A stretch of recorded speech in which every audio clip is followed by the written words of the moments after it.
La même alerte. Israël avertit Washington d'un complot iranien pour assassiner Trump. Dans les sources françaises retenues par l'enquête, gros titre, Trump qui confirme lui-même être ciblé, contexte de guerre. Dans les sources russes, l'information est à peine effleurée. À peine effleuré sur un projet d'assassinat contre le président américain? Voilà. Le 9 juillet, le Wall Street Journal et CNN révèlent qu'Israël a transmis un renseignement à Washington. L'Iran aurait conçu un plan pour tuer Donald Trump. On a un peu de retard aujourd'hui au passage. L'épisode devait arriver à midi. Désolé pour l'attente. Glucose a passé 35 médias et 47 articles au crible. La question, dans quelle mesure la couverture de cette alerte diverge entre presse française et presse russe? Et derrière la retenue de TASS, il y a un calcul qu'on n'a pas encore ouvert. Le 9 juillet. Le Wall Street Journal et CNN publient simultanément. France 24 reprend. Les services de renseignement israéliens ont informé Washington d'un plan iranien visant à assassiner le président américain. CNN précise que c'est un nouveau plan, récemment conçu, pas une vieille menace recyclée, et que ça ajoute une couche de tension alors qu'un accord de cessez-le-feu entre les deux pays est sous pression. Récemment conçu. Donc c'est actif. Pas un fantasme qu'on ressort des archives. Et Trump confirme frontalement être une cible. France 24 rapporte ses propres mots. Ils veulent éliminer le dirigeant américain, moi. Je suis sur une sorte de liste, j'ai vu ce matin que je suis sur toute leur liste. Un président qui dit ça publiquement sur une menace contre sa propre vie, c'est pas la communication habituelle. Non. Et côté israélien, pas de confirmation officielle non plus. Le Figaro rapporte que Zeev Elkin, ministre membre du cabinet de sécurité, interrogé vendredi par la radio de Tsahal, s'est refusé à démentir ou confirmer ces informations. Classique pour le renseignement. Mais un refus qui ne dément rien. Et pour comprendre pourquoi l'Iran viserait Trump spécifiquement, les États-Unis ont assassiné le général Soleimani en Irak en 2020 lors de son premier mandat. Depuis, l'Iran a publiquement menacé des représailles contre Trump. France 24 le rappelle. Et la presse russe, là-dedans, TASS par exemple, comment elle traite la même information? TASS la relaie, mais uniquement en renvoyant au Wall Street Journal, citant des sources. Pour les articles TASS retenus par l'enquête, pas de citation de Trump, aucun contexte sur la guerre, aucune mention de Soleimani. France 24, elle, donne le contexte complet, les mots de Trump lui-même, et rappelle, citant le New York Times, que Trump avait quitté le sommet de l'OTAN en Turquie avec l'ancien avion présidentiel plutôt que le nouvel Air Force One pour des raisons de sécurité. Même alerte, 2 traitements sans commune mesure. Et là, on parle pas juste d'une alerte de renseignement. Cette menace, elle sort d'une guerre ouverte. L'Iran vient d'inhumer Khamenei, son guide suprême, tué dans une frappe américano-israélienne fin février, au tout début de la guerre. Plusieurs jours de funérailles, des appels à la vengeance portés par le nouveau pouvoir iranien. Et ça, c'est la toile de fond immédiate.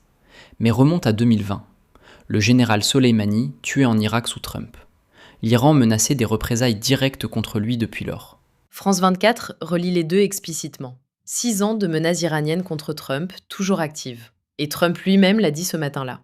Ils veulent éliminer le dirigeant américain, moi. Je suis sur une sorte de liste, j'ai vu ce matin que je suis sur toute leur liste. Et TASS, aucun mot sur Khamenei, aucun sur Soleimani. La menace sans son histoire. Exactement. France 24 inscrit le complot dans une logique de guerre ouverte. TASS relaie le fait nu, sans Khamenei, sans Soleimani. C'est pas juste un angle différent, c'est un volume entier. France 24, Le Figaro, contexte historique, analyse sécuritaire, vue triangulaire, Washington, Téhéran, Tel Aviv. TASS? TASS attribue au Wall Street Journal et s'arrête là. L'Iran aurait comploté pour assassiner le président américain Donald Trump, a rapporté le WSJ, citant des sources. Rien de plus. Pas un mot de développement éditorial propre. Ouais. TASS, c'est une agence de presse. Format court, attribution aux sources, c'est leur ADN. Est-ce vraiment un choix éditorial ou juste le gabarit? Le gabarit n'explique pas tout. Le Figaro va chercher Zeev Elkin, ministre du cabinet de sécurité israélien, interrogé par Radio Tsahal, qui refuse de confirmer ou démentir. Ce silence, la presse française le capte. Et TASS, dans ce corpus, c'est une source unique. Ça ne représente pas la presse russe dans son ensemble. Un seul média russe dans ce corpus, ça oblige à la prudence. Mais l'asymétrie reste frappante. D'un côté, France 24 qui inscrit la menace dans une guerre ouverte, de l'autre, TASS, une phrase, une source, aucun contexte propre. Et cette retenue de TASS, le fait nu, sans Khamenei, sans Soleimani, ça ne s'explique peut-être pas uniquement par le gabarit. Les chiffres de l'enquête rendent cet écart encore plus lisible. Le carnet a une note qu'on ne peut pas passer sous silence. Un seul média russe dans le corpus. TASS. Généraliser à la presse russe depuis ça serait méthodologiquement abusif. C'est la limite assumée.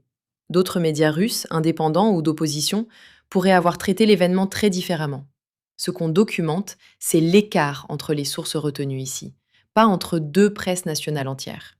Sur la retenue de TASS, le carnet pointe ça. Moscou et Téhéran entretiennent une coopération stratégique. Syrie, dossiers régionaux. Pour un média d'État russe, relayer à fond une accusation d'assassinat iranien, c'est potentiellement valider une narration hostile à un allié. Donc la sobriété de TASS, une phrase, une source, peut être autant un calcul diplomatique qu'une priorité de couverture. On ne tranche pas. Mais c'est ce que l'asymétrie rend lisible. Et il y a aussi le silence d'Elkin. Le Figaro le note.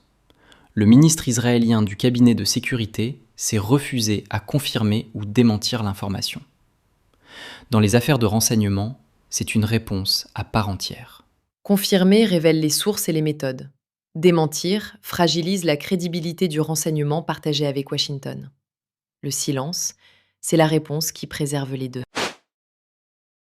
Ce que l'enquête mesure d'abord, c'est un déséquilibre de volume. Sur 35 médias, 47 articles. La presse française développe, TASS se limite à quelques lignes. Ce n'est pas le même traitement.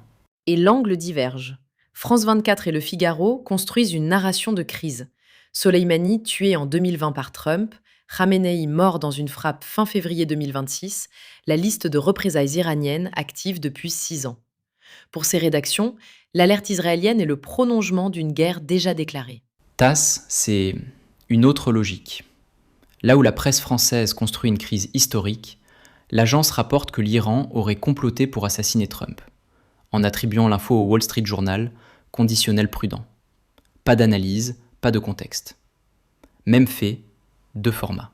Ce n'est pas de la maladresse. Moscou et Téhéran ont une coopération stratégique, militaire, diplomatique. Désigner l'Iran comme commanditaire d'un assassinat de président américain, ça crée un problème de cohérence interne pour une rédaction d'État russe. Et dans cet échantillon, on parle d'un corpus, pas de toute la presse russe. La retenue est visible. La question n'est pas seulement ce que les médias disent, c'est ce qu'ils ne construisent pas. Deux espaces médiatiques, un même fait, des lectures organisées par leur contexte géopolitique. C'est la carte que l'enquête essaie de dresser. La question qu'on s'était posée au départ, c'est jusqu'où la couverture d'un même fait, Israël qui avertit Washington d'un projet iranien contre Trump, diverge entre médias français et russes. On a mis les cadrages face à face. L'écart est là, net. Côté français, une menace traitée comme réelle, inscrite dans la géopolitique régionale. Côté russe, dans cet échantillon, une retenue marquée. Moins de construction narrative, plus de distance critique. Même information, deux architectures d'interprétation. À vous de juger. L'enquête complète, sources, fiches médias, méthodes, c'est sur glucose.press. Abonnez-vous, une nouvelle enquête en vidéo chaque mercredi et chaque dimanche à midi.